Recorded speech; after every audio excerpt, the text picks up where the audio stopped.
What's up? Just the Jippy in the house. Okay, so I know you guys want to talk about the women and all that stuff, but I want to talk about something else. Ready? So anyway, when I went to the meeting with the creative black creatives in Japan or something like that. Anyway, sorry, I'm missing the name wrong, But anyway, the one sister, the older one, she was like really talking about how the vocabulary in the South is and stuff like that. And I think it was because I was talking about how we were talking and stuff, and I was talking about my friend and how about math and stuff, and then it got into vocabulary, and how when I said for him to write down 3 times 4 equals 2, and he actually wrote the number 3, the multiplication sign, the number 4, the equal sign, and the number 2, and then we were talking about it, and I was thinking like something's wrong, and I was like, what did you write? And he told me he wrote exactly what I just said, and I'm like, oh my God, why? And he was like, well, that's what you said. I said, no, that's not what I said. I said 3 times 4 equals 2. And he said, yeah, but, and then I was like, do you know what the word equals 2 mean, And then he was like, oh, God, and I said, but it was interesting because the whole conversation was about vocabulary and about math and how a lot of black people just, the main problem is a lot of black people don't understand the vocabulary, and a lot of people really don't even know what the equal sign mean. And lately I've been going around asking people what does the equal sign mean, and the last person I talked to said that it means that both sides are equal, and I'm like, no, it doesn't mean that. He said, well, it kind of means that. I'm like, yeah, I'm just saying, what does the equal sign itself means? And he was the only one that got close. Everyone else just had to come out and say they didn't know, and I said it just means equal. So if you got cosine squared equals to the adjacent over the hypotenuse, which is cosine theta. Theta is just an angle. Basically, that's what it is, the angle, and the angle is made by the adjacent side and the hypotenuse. Then all of this is that number of 5. Like if it's 3, 4, 5 triangle, then it should be the 4 over the 5. If the A is because B should be 3, the smallest sign. So it should be 4 over 5. And then 4 divided by 5 would be 0.8, and then 0.8, when you change that into a what is it called, angle, because the angles and the decimals, they're all up from 0 to 1, they're all already figured out and stuff, right? And so you just say what it is in 0.8, and basically it'll be radians or whatever. It's going to be what is it called? It's going to be 69 degrees or something like that. I'm not sure. But anyway, 69 degrees, something like that. Anyway, so when I was talking to my friends and things about that it was basically I said a lot of, and the guy, and I said basically a lot of people just don't know what the vocabulary is, and it's really difficult, So when we were talking about the vocabulary, the one sister, she was talking about how down south, and she was like, I guess she must have studied. It was really interesting too, because the last time I read something about it, it was like the southern slaves were actually picking up the not the southern slaves, but the southern slave masters or slave owners or whatever. They were using the vocabulary that the slaves were, so they can understand what the slaves were saying and stuff. And they said something down south, when you listen to white people talking, I guess back in the time, they actually it sounded like slaves and stuff. But it was really interesting. But she was like saying how the Ebonics thing came up. I guess she used the word, whatever word, A-M something, whatever. That I guess was used before Ebonics was used or something, or maybe after Ebonics or whatever. And basically it was just how black people use the verb be. And so I was, it was really interesting. And so while she was talking, I was really thinking about a lot of stuff. But one thing I was really thinking about, which I tell a lot of friends, well, not tell a lot of friends, but what I mentioned about with a lot of friends. I got to put this down. Hold on, it's going to be dark for a little bit. Got to turn this heat down. Basically, and I think I made a video too, and it was like, why is it so difficult to fix, just fix the be verbs that black people are using. Because one of my friends, he was defending it, and I was like, yeah, okay. I said, I understand. Everybody knows I be talked to my friends. Everyone understands what that is going to be the past tense, and I be jumping. Everyone understands it, but grammatically it's wrong. And what I don't understand is why don't we just take the time to correct it? And actually, I was speaking to one of my YouTube friends. I think he was like 13 or 14, and he called me on Skype and we were talking, and we brought that up, and he said he never knew about it in school, and his teachers, when he write it or whatever, they never marked it wrong and stuff. And I was like, wow, that is so not so cool, But one of my friends, he was defending it, and I said, yeah, but what I'm saying is, you're sitting here, and he's from LA too. I'm saying you're sitting here and you're defending something that is wrong. I understand what you're saying. Black people using it, and it's part of our culture, which I wouldn't actually contribute it to as to being part of the culture. Well, I would more or less contribute it to being something like, well, the grandparents, not all black grandparents, but the grandparents probably didn't go to school, and that's just the way they spoke. And when the grandparents speaks or whomever, they teach that same language to the kids, but when the kids go to school, they learn the correct pronunciations. And I know sometimes, back in my days, if your grandmother is saying something ungrammatically correct, or grammatically incorrect, then you correct her. Especially with the grandmom, you're probably gonna get your butt spanked. When I'm saying smack, don't correct me when I'm speaking smack. You understand when I'm saying smack? Just do what I say and shut up. Smack. Boy, what girl? Who raised you?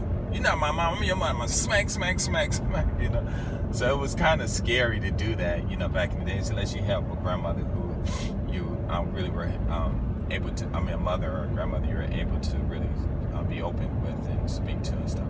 But basically, I was telling him, and I wanted to share in the conversation. I don't know if I got a chance, but most of the grandparents who used the grammatically incorrect forms of be with the nouns was probably more or less because they just didn't go to school, and I don't feel that just because you go to school and you change it and the correct usage and you don't change it. So he was defending it, and I'm like, yeah, okay, I understand what you're saying, but it's wrong. You're sitting there and it's correct. You're talking to your friend and your friend doesn't know it's correct. And so your friend is like, you is, or we be, or whatever, and you don't correct them. I said it's an easy thing, because the be verbs that we're messing up with was the am, is, and am, is, or are. There are only 3 words, and for the be verbs, other than the will be, there are only 5 words. So why can't we just fix those 5 words? Why would you be very proud and be very very proud upon using a language that's not even yours and use it improperly? Well, okay, the lexicon or etymology of English, it's only 20% real English, 80% of it's foreign. But still, you're using it and it's wrong.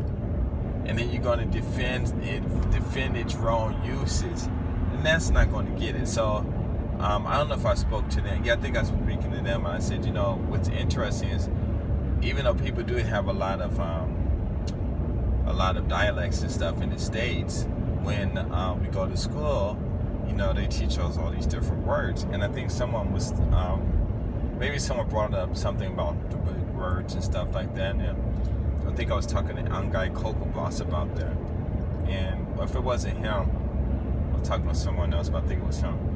And they were talking about big words, and I'm not sure if it was him, but when they said, yeah, some black people, they go to college, we go to college and they want us to use all these big words, and I started laughing. It probably wasn't even it could have been on my what is that thing called? My what is it called? My live chat. But I started laughing, and I'm saying, why is it that you guys are calling these words big words? They're not big words, they're synonyms. All they are is just a different word that's for the same thing. So it's like bad meaning is good.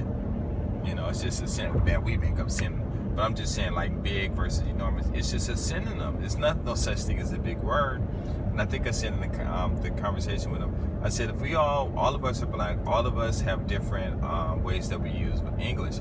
So when you go to college, what is it? Is it better for them to teach, for us to teach all of us, or each other our what is it called?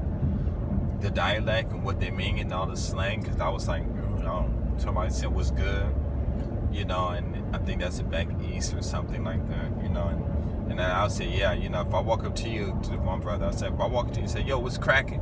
You know what I mean? He said, no. I said, see? So basically what it is when you go to college, you learn all these synonyms so that everyone else can understand what you're saying, because you have a thesaurus and you have a synonym, and in that synonym, the definition of many dialects are there, and they got the black slang or whatever in there too, because I looked up some word, it had some slang from the hood. I think it came up first, or one day it came up last, but I'm like, wow, it's really interesting. So it's all about